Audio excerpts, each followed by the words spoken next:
बिस्मिल्लाहिर्रहमानिर्रहीम, अस्सलाम वालेकुम। पाकिस्तान और दुनिया भर में देखने और सुनने वालों को अब्दुल कादिर का सलाम। सुप्रीम कोर्ट के फैसले पर जुज़वी अमल दरामद का सिलसिला इस वक्त जारी है और मखसूस नशिस्तों वाले फैसले पर मज़ीद पेशरफ्त हुई है। इलेक्शन कमीशन ने कौमी के बाद सूबाई असम्बलियों के जो नोटिफिकेशन है वो जारी कर दिए हैं। खैबर पख्तूनख्वा के 58, पंजाब के 29 और सिंध के 6 अरकान तहरीक इंसाफ के रुकन करार दिए गए हैं और यूं पीटीआई की शनाख्त वापस लौट रही है। ना सिर्फ शनाख्त वापस लौट रही है बल्कि फैसले पर अगर मुकम्मल अमल दरामद होता है तो पीटीआई नंबर्स के एतबार से सबसे बड़ी कौमी जमात बन जाएगी। एट द मोमेंट उसके ऊपर जुज़वी अमल दरामद हुआ तो फिर भी नंबर्स जो हैं वो पीटीआई के बढ़ रहे हैं। पहले तो पीटीआई की पार्लियामान में उस तरह से कोई शनाख्त नहीं थी, सारे सुन्नी इत्तेहाद कौंसिल डिक्लेयर किए जाते थे। जब टीवी टॉक शोज़ में भी आते थे तब भी सुन्नी इत्तेहाद कौंसिल लिखा जाता था, कहीं पर रिप्रेजेंटेशन होती थी सुन्नी इत्तेहाद कौंसिल। तो पीटीआई का नाम आहिस्ता आहिस्ता मंजर-ए-आम से हटाया जा रहा था। अब वापस वो नाम लौट रहा है, वो शनाख्त लौट रही है और पीटीआई के नंबर्स अब बढ़ने लगे हैं। सुप्रीम कोर्ट का 12 जुलाई का ये फैसला मुल्क की हालिया सियासत का टर्निंग पॉइंट था। अदलिया से आने वाले हौसला अफजा फैसलों ने कहीं ना कहीं ऐसा लगता है कि इमरान खान के लहजे को भी काफ़ी नरम किया है। आज भी उन्होंने पैगाम दिया है कि लहजों में मज़ीद नरमी की ज़रूरत है। दूसरी जानिब इमरान खान के लहजे में आए इस बदलाव से जो हुक्मरान कैंप है वो थोड़ा सा परेशान है। पहले उन्होंने ऐलान किया कि हम पीटीआई के ऊपर पाबंदी लगा देंगे, वो ऐलान तो बस ऐलान तक ही रह गया, पाबंदी उनके बस में नहीं था कि वो लगा सकते, नहीं लग सकी। जो ज़्यादा से ज़्यादा कर सकते थे, जो ज़्यादा से ज़्यादा उनके बस में था, उसके ऊपर उन्होंने आज इम्प्लीमेंट करने का ऐलान किया। एंड दैट इज़ कि पीटीआई को अब बातचीत की पेशकश नहीं की जाएगी। नवाज शरीफ के दस्ते राज जो इरफान सदीकी हैं उनका एक बयान जारी हुआ जिसमें उन्होंने कहा कि पीटीआई को पेशकशों और नाज नखरों का जो मामला है या ज़माना है वो अब गुजर गया, अब उनकी अर्जियों का ज़माना शुरू हो गया। यानी हमारी तरफ से वो कह रहे हैं कि अब पीटीआई को कोई पेशकश नहीं की जाएगी। अब पीटीआई मुज़ाकरात करना चाहे तो फिर देखेंगे, अगर वो खुद गएगी तो फिर करेंगे, हमारे दरवाजे खुले हैं, लेकिन हम अपने तौर पे इनिशिएट नहीं करेंगे। हालांकि 2 दिन पहले इनके 2 वुज़रा आके कहते रहे कि आएँ बैठे बात करें। अब इनको ये लगा कि पीटीआई का कोई मूड ही नहीं है हमसे बात करने का, तो बार बार कह के मीडिया में पीटीआई को एक नैरेटिव दे दिया जाता है जिसके ऊपर पीटीआई अपर हैंड पे चली जाती। तो इसलिए उन्होंने कहा कि बेहतर है कि हम कहें कि हमारी तरफ से कोई पेशकश नहीं है। तो वैसे ओवरऑल अगर देखा जाए तो पीटीआई को भी इन हालात में हुकूमत से मुज़ाकरात की कोई जल्दी नहीं है, क्योंकि वहाँ से जो इनिशिएटिव्स लिए जा रहे हैं, जो कुछ हो रहा है, उसके बदले में वो कहते हैं कि हम कैसे मुज़ाकरात करें। और वो जहाँ पर मुज़ाकरात चाहते हैं वहाँ पर गुडविल जेस्चर के तौर पर कुछ पैगामात भेजे जा रहे हैं। अभी उनका रद्द-ए-अमल नहीं आया, कोई जवाब नहीं दूसरी तरफ से आया, लेकिन हुकूमती कैंप्स में थोड़ी परेशानी रही है। इस सारी सूरत-ए-हाल में सियासी मंजरनामे पर तबसरा करते हुए वो लोग जो इमरान खान पर क्रॉस लगा चुके थे, जो कहते थे कि इनके नाम के ऊपर कांटा लग चुका है, मकबूलियत और कबूलियत के जो टर्म्स हैं वो आवाम को बताते हुए उन्हें ये बावर कराने की कोशिश करते रहे कि आपके वोट की कोई ताकत नहीं है, कोई अहमियत नहीं है, असल जहाँ से चीज़ें होनी है वहीं से होनी है, आप एम ही लगे हुए हैं। जो लोग आपको ये बताते रहे अब वो भी आके ये मानने लगे हैं या कहने लगे हैं कि इमरान खान अपने सियासी मुखालफिन से ना सिर्फ जीत चुका है बल्कि विक्ट्री स्टैंड पर खड़ा है और इसे अब किसी ना किसी तरह हुकूमत में लाना होगा और कोई चारा नहीं है।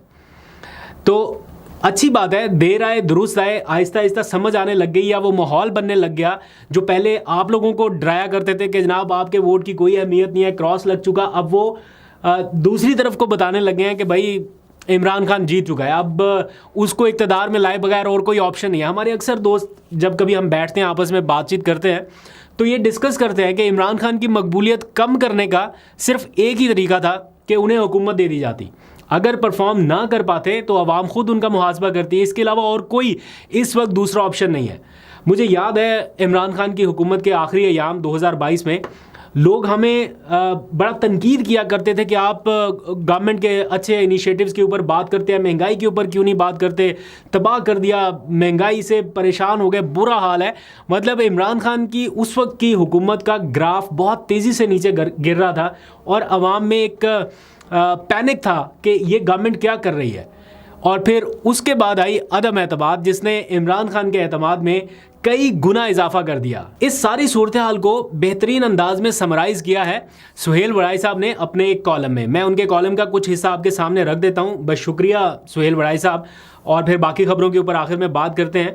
सुहेल वड़ाई साहब लिखते हैं कि किसी की पेशानी पर सिलवट पड़े या किसी के चेहरे पर मुस्कुराहट आए, मखलूद हुकूमत में शामिल दोस्तों का दिल टूटे या फिर तल्ख बात उन्हें हजम ना हो, खलीजी ममालिक राज़ी हों या नाराज़ हों, मालियाती इदारे हम पर मेहरबान हों या पाबंदियाँ लगाएं, गर्ज ये कि रद्द-ए-अमल जो भी हो, अगर मुल्क ने आईनी बंदोबस्त के तहत चलना है तो सियासी बहरान के हल के लिए ये कड़वा घूंट पीना होगा। मकबूलियत वाले को कबूलियत वालों को रास्ता देना पड़ेगा। चाहे ना चाहें, इमरान खान को एक बार इक़्तिदार दिए बगैर अब आगे नहीं बढ़ा जा सकता। वो लिखते हैं कि बहरान की दलदल से निकालने के लिए बादले नाखास्ता ही सही, अब तस्लीम कर लेना चाहिए कि तमाम तर इंतज़ामी हथखंडों के बावजूद इमरान सियासत में सबको शिकस्त देकर विक्ट्री स्टैंड पर खड़ा है। इस मीठी या तल्ख हकीकत को जितनी जल्दी मान लिया जाए, मुल्क के लिए उतना ही बेहतर होगा।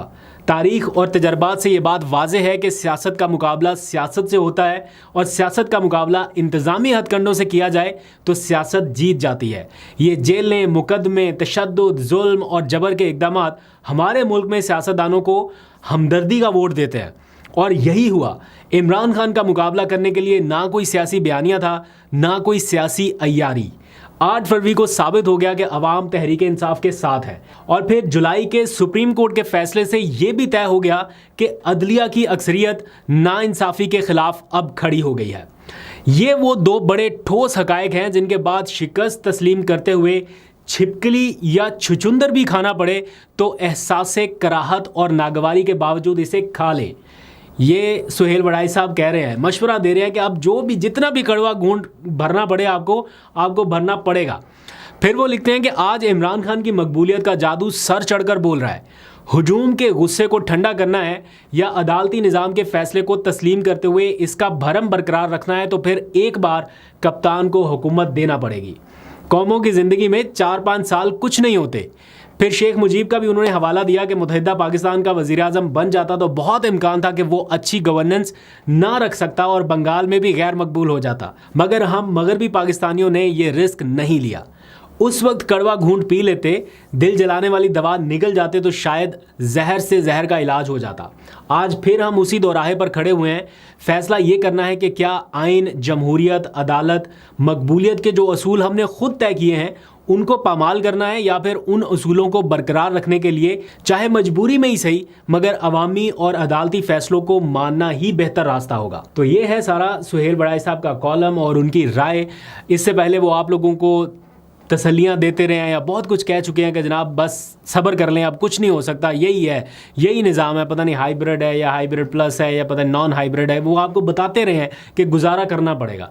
अब वो इस बात को तस्लीम कर रहे हैं कि इस तरह गुजारा नहीं हो सकता और अब वो खुले लफ्ज़ों में बता रहे हैं कि अगर इमरान खान की मकबूलियत कम करनी है तो उसका तरीक़ाकार यही है कि उसको हुकूमत में लाया जाए। और इमरान खान इतना सियाना आदमी है या उसको ये पता है कि इन हालात में हुकूमत लेना उनके लिए कैसा होगा। इसीलिए मुख्तलिफ जो कहते हैं ना, हमने आपको पेशकश की थी कि बनाएं हुकूमत, चलाएं हुकूमत, तो इमरान खान को नहीं पता वो हुकूमत से निकले, उनको नहीं पता ख़जाने की क्या सिचुएशन है, उनको नहीं पता कि इन हालात में हुकूमत चलाना जब ख़जाना खाली है और मुश्किल ही मुश्किल सूरत हाल है, कोई दोस्त मुल्क से हमें उस तरह से क्या कहते हैं, कोई बड़ी मदद नहीं मिल पा रही, कोशिश बड़ी अल्लाह करे मिल जाए लेकिन अभी तक नहीं मिल पा रही। तो ये सारी चीज़ों से इमरान खान रिसेंट टाइम में गुजरे हैं और उन्हें सारी सिचुएशन का पता था, इसलिए वो तो हो गए साइड पे। अब आप लोग जो हैं वो इक़्तिदार में हैं और कोशिश कर रहे हैं कि किसी तरह से जान खलासी हो सके, लेकिन अभी नहीं। दूसरी तरफ जो डील वाली बातें हैं, ख़बरें हैं कि डील कर रहे हैं इमरान खान, आज उनकी बहन ने एक बार फिर इस बात की तरदीद किया और कहा है कि इमरान खान ने पैगाम दिया, वाज़ेह पैगाम, कि डील तो किसी सूरत नहीं करेंगे और मज़ीद जितने टाइम तक भी उन्हें जेल में रहना पड़े वो मेंटली तैयार हैं इस चीज़ के लिए। कोशिशें उनकी जारी हैं अदालती महाज के ऊपर कि उन्हें इंसाफ मिल सके और वो यही चाहते हैं कि सिर्फ इंसाफ मिले, कोई फेवर भी नहीं चाहते, सिर्फ इंसाफ हो। मेरिट के ऊपर उनके मुकदमा देखें तो ज़्यादा देर तक उनको जेल में नहीं रखा जा सकता। खैर, आज तहरीक इंसाफ ने अपनी मखसूस नशिस्तों के हवाले से फहरिस्त जारी कर दी है। बहुत सारे लोगों के नाम उसमें हैं, कुछ के नहीं हैं। इसके ऊपर एक अलग डिबेट शुरू हो गई है कि इनके नहीं है। वो सोशल मीडिया के जो लोग हैं पीटीआई के अपने ही वो इसको डिस्कस कर रहे हैं बहुत ज़्यादा कि फ़लाँ का नाम नहीं है, उसका नाम नहीं है। मेरा ख़्याल है इस क्रूशल मौके पे जब इमरान खान जेल में है तो अगर कोई ओहदों के पीछे भागे या ये बात करे कि हाँ अगर कहीं मेरिट की खिलाफ वर्जी हुई है या आउट ऑफ द वे जाके किसी ऐसी शख्सियत को दे दिया गया है टिकट या ये मखसूस नशिस्तों में नाम डाल दिया गया है तो फिर जायज़ तनकीद ज़रूर करें। लेकिन मेरा ख़्याल है कि अगर कोई ऐसी बस देखा देखी में तनकीद हो तो उससे थोड़ा मोहतात रहना पड़ेगा। फिर आ जाइए इमरान खान और बुशरा बीबी के तोशाखाना केस में। आज आपको पता है 10 रोज़ के लिए मज़ीद जिस्मानी रिमांड मंजूर किया गया है। नैब ने कहा था कि हमें 14 रोज़ का जिस्मानी रिमांड दें, लेकिन 10 दिन का जिस्मानी रिमांड दे दिया गया इमरान खान का और बुशरा बीबी का। तो ये आहिस्ता आहिस्ता बढ़ता रहेगा, टोटल 40 दिन तक का रिमांड हो सकता है। यानी अभी आपको पता है ना, एक नैब ऑर्डिनेंस जारी किया था कायम मुकाम सदर ने दस्तखत करके, यूसुफ रज़ा गिलानी है गालबन कायम मुकाम सदर जिन्होंने दस्तखत किए, जिसके मुताबिक 14 दिन से बढ़ाकर ये रिमांड 40 दिन कर दिया गया था। और कोई रीज़न, कोई लॉजिक नहीं थी, सिर्फ इसलिए कि इसका इतलाक इमरान खान पर होना था और वो किया गया, और अब नज़र आ रहा है कि उसका ये फ़ायदा होना था। खैर ये कानूनी जंग भी जारी रहेगी। फिर पीटीआई का भूख हड़ताली कैंप भी जारी रहा। आज मैं गया था चौथे दिन उसको कवर करने। पहले दिन के बाद दूसरे दिन काफ़ी ज़्यादा हलचल रही, तीसरे दिन थोड़ा सा डाउन था, आज और काफ़ी थोड़ा डाउन नज़र आया। और कुछ देर के बाद बैठने के बाद लोग वहाँ से उठना शुरू हो गए थे। तो उस तरह से मैसिव किस्म की आज नहीं थी। शायद बारिश भी थी, इस वजह से भी हो सकता है कि बारिश में बाहर नहीं बैठ सकते थे, तो उन्होंने राहदारी में अपना कैंप लगा लिया था।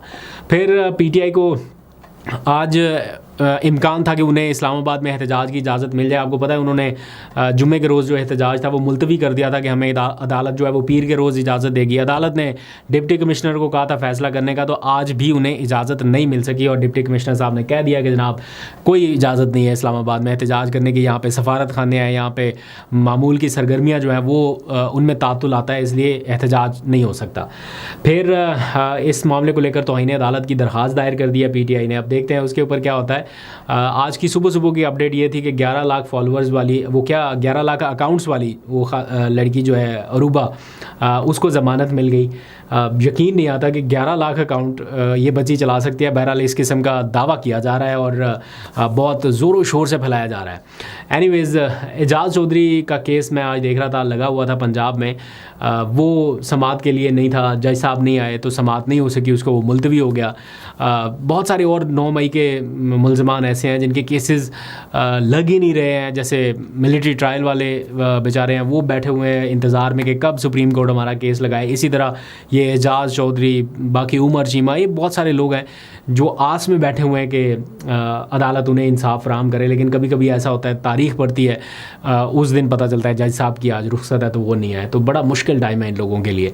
आज की एक और अहम डेवलपमेंट भी हुई है। 9 मई की जुडिशल इंक्वायरी के लिए खैबर पख्तूनख्वा हुकूमत ने chief justice Peshawar high court के नाम में ख़त लिखा है और उनसे कहा गया है कि वो जुडिशल इंक्वायरी कराएं 9 मई के वाक़यात के हवाले से। अगर कोई कसूरवार है तो उसको सज़ा दी जाए और अगर कोई बेकसूर है तो उसके हवाले से अदालती अहकाम जारी किए जाएँ। तो ये आज की ताज़ा तरीन सारी अपडेट्स थी। अपना फीडबैक ज़रूर दीजिएगा। अभी तक के लिए इतना, अपना बहुत सा ख्याल रखिए। अल्लाह हाफ़िज़।